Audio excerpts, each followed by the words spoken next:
All right, we're going to do a new project. I picked up these two metal frame looking hanging wall thingies at the thrift store. They were $5 each. Had a bunch of funky stickers on them. So we're going to go ahead and just clean them up by removing the stickers, and then I'm going to take a razor blade and take off any residue left from the stickers.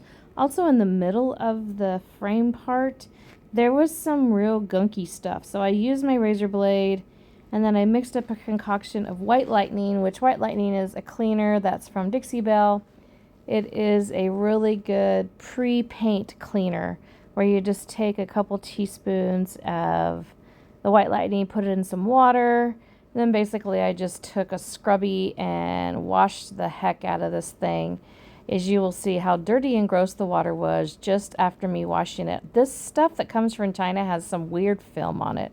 So before you paint it, it's always good to really look at that. And I used my tissue paper that I had picked up. I'm going to go ahead and cut it in half. And I'm actually going to be able to use one piece of tissue paper for both of them. And it's going to be awesome. So I grabbed some paint. This color is called Stella Luna. It is by Miss Lillian's. It is an awesome no-wax chalk paint. I am mixing some salt wash, which is a texture medium. Texture medium is something that you add to paint that gives it just a little bit of extra oomph. When you want something like these metal pieces that are just kind of flat, you want to give them dimension. I always go to texture. Now, this paint, and you put the salt wash in, and there's really no rhyme or reason on how much you put in, just how thick you want your texture. Since we're going to be putting decoupage down, I'm going to go ahead and paint where I'm going to put the decoupage tissue paper. Just a coat of white, just one coat. Doesn't have to be neat, doesn't have to be, and I let this paint sit, the blue paint, and it thickened up a little bit more, just perfectly. I grabbed a brush that's a stippling brush, meaning it has a hard head on it. So when I am pouncing this up and down, it is allowing this to create a little bit of texture. I will zoom in a little bit and show you what I mean. It also helps the paint to stick because the texture dries like hard like concrete. It's amazing. You can use it on glass, on metal, on wood, on your furniture, on your home decor, whatever you want. So by pouncing it up and down, it gives me that little bit of texture. And then it will make it really fun when we start to blend. Can you see that on there? Now you can see the texture, right? I got you up close. You need to let this dry really well. It will take longer than a regular just chalk paint to dry. So we're going to do that on the edges. Look at before and after, right? It already looks a million times better. We're going to do the second one too, and on the edges and the top and everything. And I was like, wow, this tissue paper is going to look good. So I pulled colors from my cabinet. I used 4 colors, and actually, to be honest, I ended up taking that coral color out and not using it. It was too light. So we'll talk about the colors in a minute that I did use because I didn't really use much of the white that I put in there. I didn't need it. So sometimes I'll pour just little dots of paint to see where we're going. And the coral color that I flipped in there is just kind of, it just didn't really work for me. I needed it to be more on the red tone. So we'll fix that in a minute. So I'm taking the color that I started with, which was the Stella Luna, which is that deep dark blue. I'm adding a little bit of French linen, which is a Dixie Belle brand. It's kind of a greasy tan color. And then that coral color was called Flamingo, which I'm going to wipe that out of my dish in about 2 seconds and put a red in there that's going to go better. I'm trying to pull the color off of the tissue paper to allow it to enhance what this frame is going to be. Now, yes, I am kind of going over the lines on that white, but that's okay. It's not going to matter. I took all that coral color out and I put a red color called Pomegranate by a brand that I also retail, which is Mud Paint. I used that one and it was a deeper red. It worked much better to bring out the colors in the tissue paper. So my goal for this is to kind of just swirl my paint around and add color as I go. A little bit of French linen, a little bit of Stella Luna, little dots of the pomegranate. I'm going to grab another color too in a second. And just doing little bites of paint to be honest with you guys, I am barely, see, I'm trying to pull colors. I'm like, maybe a dark green. So then I'm going to pull what's Dixie Belle's collard greens, which is an army green, which all of a sudden, when you get the right color, everything just is like, it's like bam. And you're like, oh, that's what it needed. See that dark green? By doing the kind of little swirly technique that I am using my Klingon 040 brush, which is my go-to brush for 99% of my projects. And I do retail these. I'll put the link in the description. By using the swirly motion, you've got the texture on there already, right? It's going to enhance that. It's going to give it more movement than if I had not put the texture on and just did flat paint. The texture allows you to get kind of that storm cloud look, right? Remember when everybody used to paint clouds on the ceiling? That's what this stuff reminds me of, when you kind of do a swirly motion blending, just a little color in and out. We're just trying to get something to highlight that tissue paper, right? We don't want it to match. We don't want it to be the same on both of these. And I'm going to paint both of them.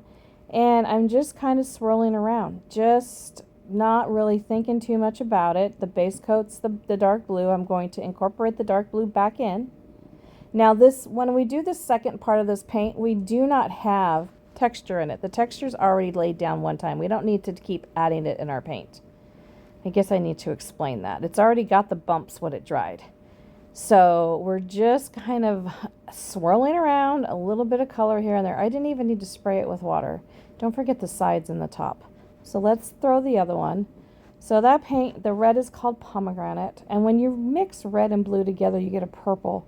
So be very careful on how you mix the colors in. Or, same thing, if I put that lighter color in and add the red, I'll get a pink. So just got to play with it.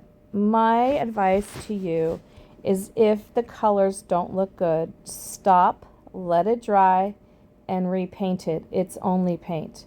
Your piece is not ruined. The world is not going to end. Just take your time and add your colors in. A lighter color and a darker color is just a beautiful, vibrant, different switchover. So I'm adding the dark green, I'm adding the blue, I'm adding the French linen, which is that taupey gray color, and it just all of a sudden kind of starts to come together. Just kind of choose the collard green, which is that dark green, and then the blue together. Super beautiful, dark, deep colors. It gives your piece movement and gives it depth. And then all of a sudden you're like, oh wow, look at that. And then when I lay the tissue paper down, you're like, ha-ba-ba-bam. So, you know, just take your time. Practice with your colors. Take a piece of wood, put them together, see if you like them. If you don't, let it dry and start over again. Like, do a practice board. I do that a lot when I blend, kind of practice. I've gotten really good with color, so I know pretty much what's going to go together. But like, I started with that lighter coral and I didn't like it, so I just kind of went over it. So no harm, no foul when you're using colors. Like I said, the middle part is white, so now we're going to add the tissue paper. I am using Dixie Belle's Satin Clear Coat. You guys, this is by far the most superior product I have ever used to lay down tissue paper. Do not use Mod Podge. It's not the same at all. The Satin Clear Coat is what we use on furniture too, and this stuff is sensational. It'll give you a good time, a workability time. Now let me tell you, on this one, I had to pull this up 2 or 3 times because I kept laying it down and it kept going on crooked. And I was trying to lay it like that long ways. That's not going to work. That was stupid because by the time I rolled it back, it was crooked, right? It's never going to go on straight. The more times you get the paper wet with this top coat, it's going to stretch. So I'm like, okay, Debbie, now lay it sideways, go across this way, and lay the long part all down so you only have to smooth up like that, 6 or 8 inches, not like 20 inches. Put it in the corner and then lay it down. Now take a brush that has nothing on it and kind of smooth it out. It will help you not rip your paper. I only use 18-pound paper, which is the best paper to use. And then once again, I was like, this one was difficult for me. I wanted you to see how many times I picked this up and did it. And what happens is the paper does start to stretch because it is got the clear coat on it, but it's fine. Just be careful, and if you use a brush and not your hands to lay it out, you will tend to not rip it as much as you would if you used your hands. Now there's some parts where the white kind of showed through, so all I did is go back over after this all dried and kind of touch that up with a small artist brush so that it matched the frame.